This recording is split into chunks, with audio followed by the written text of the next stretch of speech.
Hello, Fiedelbogen here, to my fellow workers in the vineyard, worldwide.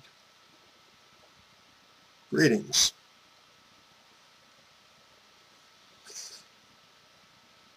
Feminism liberates the power of the dark feminine. Now, what do I mean by that? The dark feminine. What is the dark feminine? Well, the dark feminine is the dark side of human nature on the female side. Yes, there is a dark side of human nature, which runs straight across the board from male to female, inclusive.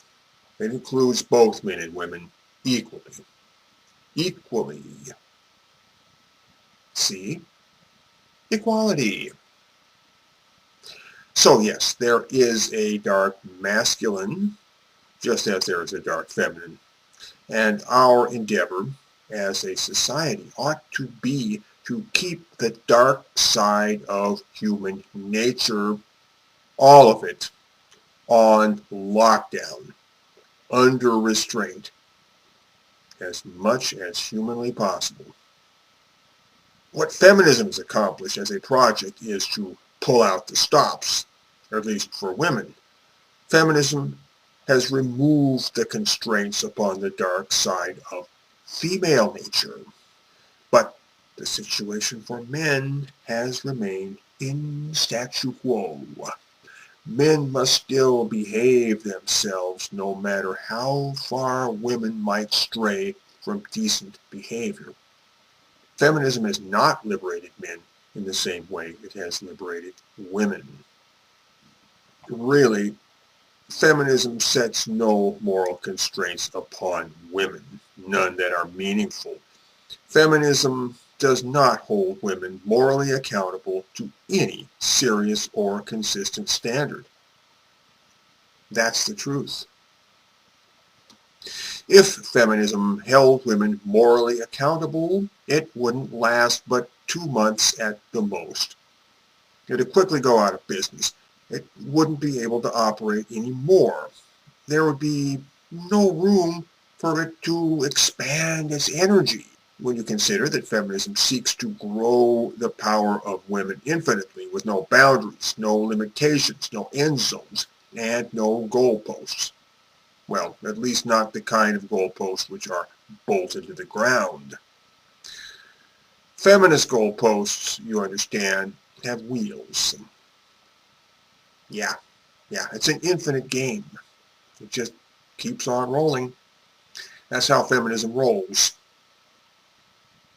So when you realize that the constraints of moral or ethical behavior will set a wall in the path of any expanding power, then you can easily see why feminism would run out of room to grow in very short order, if there were any requirement for women to behave morally or to remain within civilized boundaries of conduct.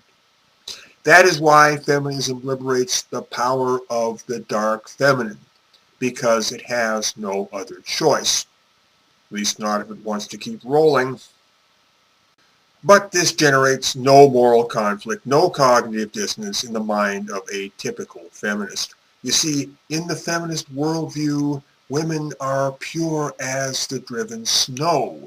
That's the only way they can justify releasing women from the bounds of morality altogether. It's because women are pure anyway, so it doesn't do them any harm to be released from the constraints of morality, especially not in their dealings with men. Yes, feminism sees women as being slaughtered saints and innocent doves who can do no wrong. I've never known a feminist yet who didn't spring to the defense of any woman who did some terrible thing and made headlines. If that woman wasn't completely innocent, a feminist will tell you that she was almost innocent. And somewhere in the picture was a man who pulled her strings and pulled her over to the dark side. Or then again, maybe it was just the patriarchy. Yes, the patriarchy. the patriarchy, somewhere just outside of the picture frame, who pulled the strings like a puppet master and made her do bad things. The patriarchy. That always works. When all else fails, that's what you do. You blame the patriarchy. And finally, if even that degree of exoneration is untenable, well then, your typical feminist will simply ignore the episode altogether. That's right. She'll ignore the episode altogether. And she will drop it down the feminist memory hole. Like that. That's the way they do it. That is what feminism does with inconvenient truth. Feminism also teaches that everything wrong with the world can be traced to a male source in one way or another. In other words, men are the problem. That little phrase, to the feminist way of thinking, packs it all into a nutshell. Women are oppressed. Men are oppressors. Men want power and control over women.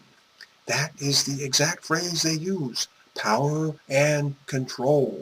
Such is the feminist narrative. But you know what? You take all of those statements and supply the word feminism in place of men, and you will arrive at something which is a lot closer to the truth. So try it. It is feminism that wants power and control over men. That is the truth. Feminism wants power and control over men, with women everywhere acting as proxies to this plan. Just reverse the feminist narrative and you will see that the narrative is pure projection and a dead giveaway to feminism's long-term agenda. That is why feminism empowers the dark feminine, because it wants women to have all the power there is, including the bad kind. What I'm telling you is solid gold. You can take it to the bank. I stand upon these words, clear to hell and back. Fiedelbogen, out.